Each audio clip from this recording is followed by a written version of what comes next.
Hello and happy Thursday. Welcome to this live stream. I have a special message that I kind of want to talk to you guys about today on the Market Authority Show. So typically I am pre-recording these episodes and uploading them to the podcast and then to YouTube. Today I had some time, so I figured I would do it live here and have a chance to kind of just speak freely about a topic that I really wish that more agents felt empowered to discuss, which is how to lose a client. When we lose clients, what do you do? And ultimately, it's not a matter of if, it's a matter of when.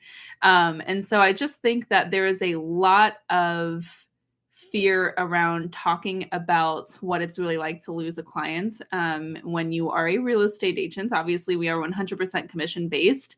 And anytime we lose an opportunity, whether it's our fault or no fault of our own, it is so painful. And compound that with the highlight reel of social media where all of the like big, flashy, top producing agents that we all kind of want to emulate, they only talk about their wins and they rarely kind of pull back the curtain to share what's going on behind the scenes. And they have their fair share of losses too. And so it kind of results in a little bit of a stigmatized topic of losing clients and does it really happen to others, right?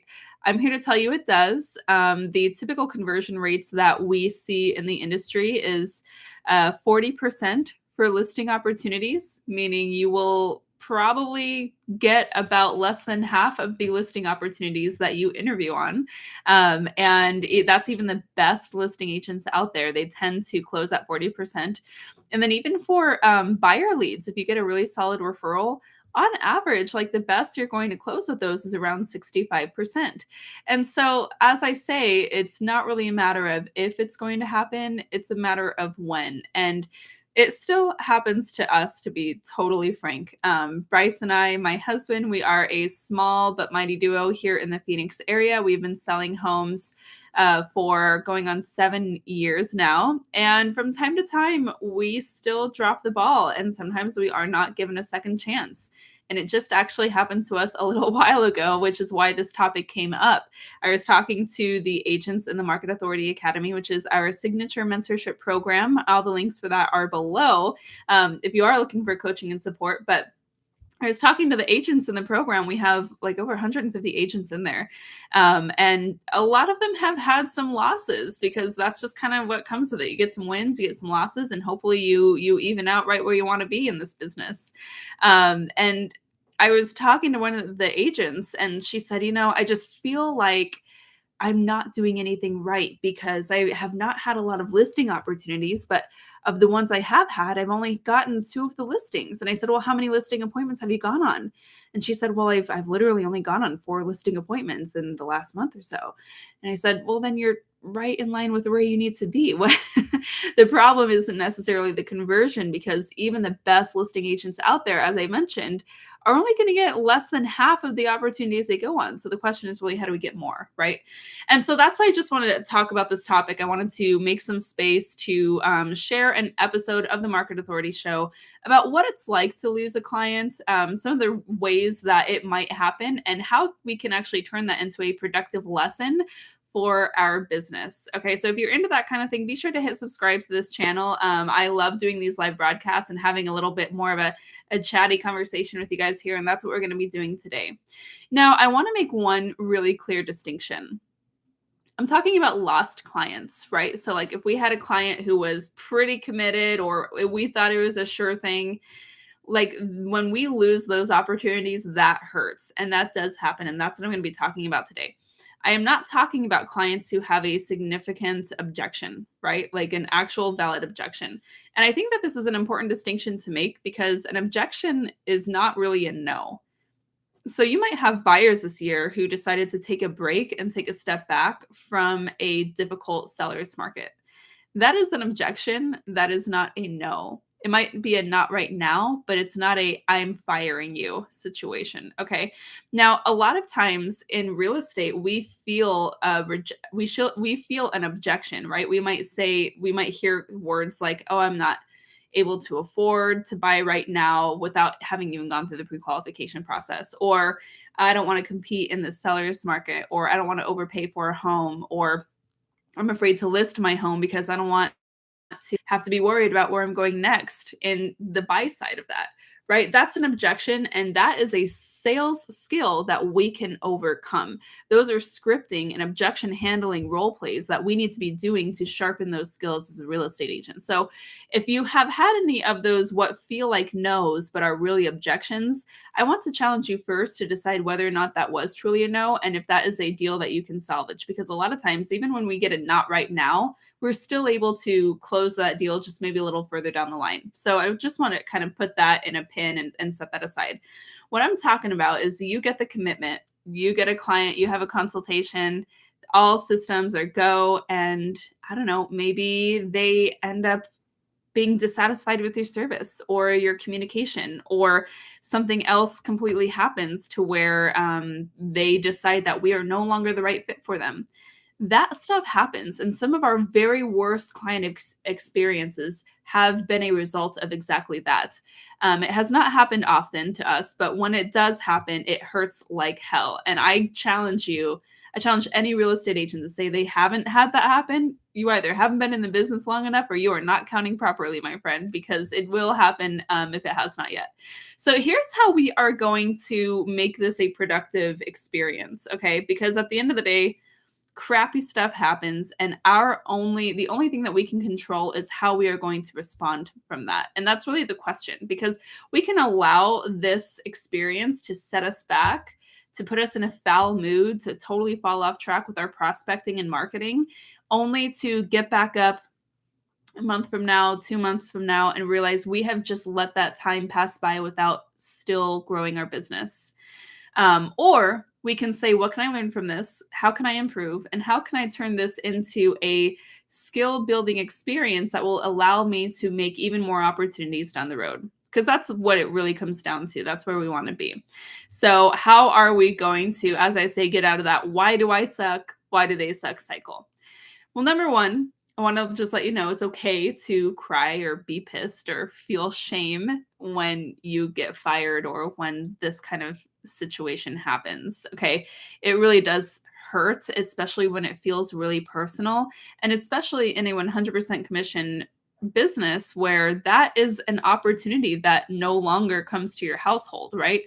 Like, that's not a commission that you get to pay for your bills or for food or for lifestyle or investments or whatever you had planned to do with that commission. By the way, this is also why we never count our commission before it's closed, because you just never know. We won't stay in this space for long, but it's okay to really process that emotion, feel that anger and that hurt and that shame. You have to really process the rejection. Maybe just go on a walk, talk to friends about it, commiserate with someone who's been there like me, and just really work through it. But I want you to give yourself a time that you're going to go through it. So maybe you let yourself really nurse this wound for a day or two. But beyond that, you need to pull yourself together, pull yourself up by the bootstraps, right, and get back to work. So don't stay in this space for long, but process that emotion. The next thing immediately what we need to do is figure out what went wrong. Okay. And yes, you're going to have to ask that client specifically what happened if they did not give you a reason up front. So this script looks something like, I'm so sorry to hear that you've decided to go in another direction, but I am absolutely supportive of whatever you feel contributes to a successful home sale or purchase for you. But in order for me to improve my process, can you please help me understand where I fell short in providing service during your home search or sale? You have to ask this, because if you're not taking this opportunity to figure out what broke, it will break again. You will go through this experience time and time again. And if you are the agent who has a victim mindset and who wants to put the blame on everybody else, that is not empowering. That's not going to allow you to overcome this obstacle. And this is a factor in why there are so many agents who end up leaving the industry, because they cannot get out of their own way fast enough to understand what went wrong and take the time to fix it. So typical reasons why clients tend to leave is a lack of communication, usually on your part. You might have set poor expectations or didn't deliver on the expectations that you did set. You might get outbid by another agent who just decided to cut their commission, right? Sometimes that happens. They may have found a better fit. So like maybe they opted to work with family, etc. The client sometimes can't differentiate your services between another agent who was there or more convenient or more available, right? So what this kind of looks like is, they decided to work with you and you were out of town for a weekend. So they just walked into an open house, didn't really understand how it worked, and bought with that other agent, right? That is a failure on our part and one that we can actually avoid in the future. You might lose a client if you make a critical error or mistake, right? And that is definitely a learning experience that we definitely want to learn from. And sometimes the client's just a jerk. Sometimes it's just really not a good fit, and that's not something we have control over either, et cetera, et cetera, et cetera. There are a ton of different reasons why this can happen, but those tend to be the main ones. Figure out what it is, and from there, we can start making some really tactical decisions on how we want to proceed. The first thing that you want to do, and this leads us to step 3, is after figuring out what the problem was, you have to, number 3, take massive responsibility. So you want to apologize and or try to make it right, right? So if there was bad communication, right? If you let an email slide for a couple of days and they just decided that you were too spotty of a communicator, that they didn't want to deal with you, you're just going to own it up front and you're going to say, hey, I really appreciate you letting me know that our communication missed the mark. That's not acceptable. That was a problem on our part, and we're sorry about that. After looking through my records, and again, this might be what you say, I did see that we failed to respond to your email in the 24-hour response time that we hold as a standard for ourselves. This is an area of opportunity for us to improve, and we intend to fix the problem by X, Y, and Z, setting email reminders in our inbox, whatever, so that these don't slip through the cracks on the days that we have more communication than normal, right?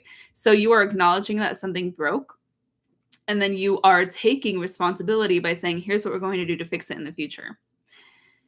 That leads us to number 4.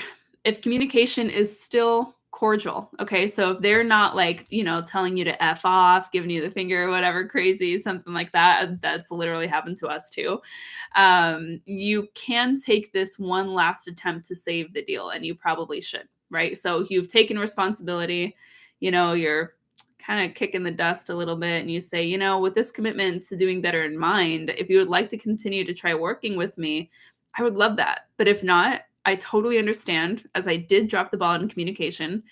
Please let me know either way, so that we can properly proceed with things on our end and then make the appropriate updates within our systems, right?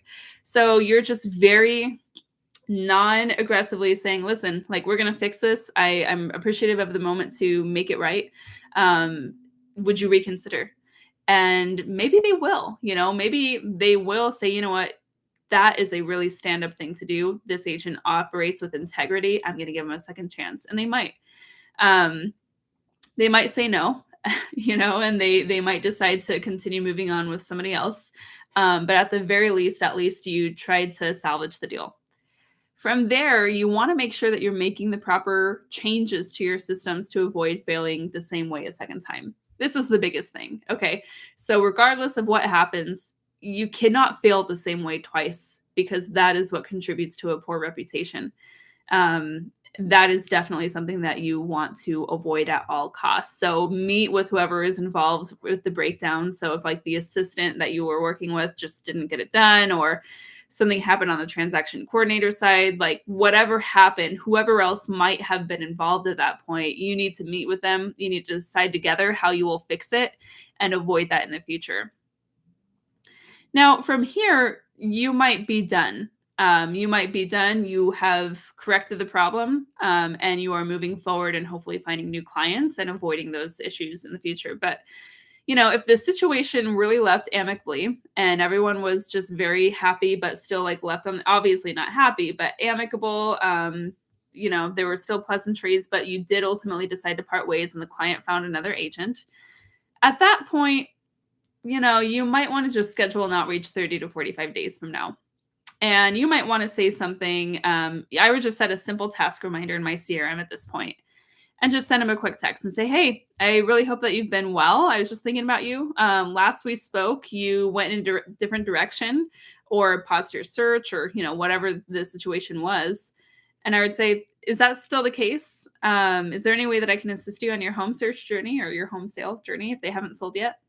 If they had already bought and sold at that point, you're just going to congratulate them and you're going to say, okay, I'm so glad that it ended up working out for you. I hope that you got a great deal. I hope that you found the perfect home, or I hope that you sold for top dollar. I hope your agent was amazing, and wish them well and be done with it. Right. And then you're moving on. But you do always have that last chance to loop back and say like, hey, last we spoke, you went in a different direction. You might even say like, hey, again, last time, you don't really have to bring it up again. I probably wouldn't. But if you want to give proof of the corrections that you've made to whatever fell short last time, you can. And then just see if they might be open to reconsidering your services yet again. And then, maybe they moved on and there's no more opportunity there, but at least you tried. But finally, the last point that I wanted to make here after all of that, right? And let's just kind of recap really quickly what we did. We processed the shame, the guilt, the pain. The second thing we did was we figured out what was wrong. The third thing we did, we took massive responsibility. Number 4, if it was still cordial, we tried to save the deal, one last attempt. Number 5, we put those changes in place. We corrected what broke. Number 6, we may have followed up one last time 30 to 45 days later to see if we could, resurrect that deal. And finally, after all of that, we just have to remember that this is all just a numbers game. So if you take massive accountability to correct the things that are within your control, accept the things that you cannot, and stay level-headed enough to know the difference, then you will make forward progress in this business. And that's really what it comes down to. The real estate agents who are in this through any market shift, through decades, through any change in consumer interest, the longevity businesses, right? The ones who leave a legacy for their family, they're the ones who know the difference between what is in their control and what isn't, and they go all in on what they can control, right? So it's just improving your systems, making sure you're staying consistent with your marketing and prospecting, staying top of mind, growing your network and your brand awareness, and just sticking to the process instead of focusing on the results. And at the end of the day, that's all we can do. So I hope that you found some help in this. I hope that this resonated with you. Everyone you see on Instagram or social media or, wherever else, Facebook, they all lose from time to time, probably more often than they care to admit. But above all, like, we really just need to be supportive of what the client determines is the best move for them. I think that at the end of the day, it is important to remember that our function as a realtor is to protect the public. And, that doesn't mean that we're going to get every deal. You won't. You will not be the right fit for every client. But the idea is to get super clear on who you can create the best results for and go all in on that mission. And that's really what we're all about in the Market Authority Academy. So if you're looking at your business and thinking there are some ways that you can improve and really get to that next level, if you feel like there's a lot of potential and you're just not tapping into it, let's talk. We can make next year your year by working together in the Market Authority Academy. All the links to apply to this mentorship are in the caption or the show notes. You can book a time to speak directly with me, and we will talk a little bit about where you're at, where you want to be, and if it seems like I can help, we'll decide if working together is a good fit. Thank you so much for tuning in today and joining me for this discussion. As I say, I hope that this was helpful for you. And until next time, keep on crushing it.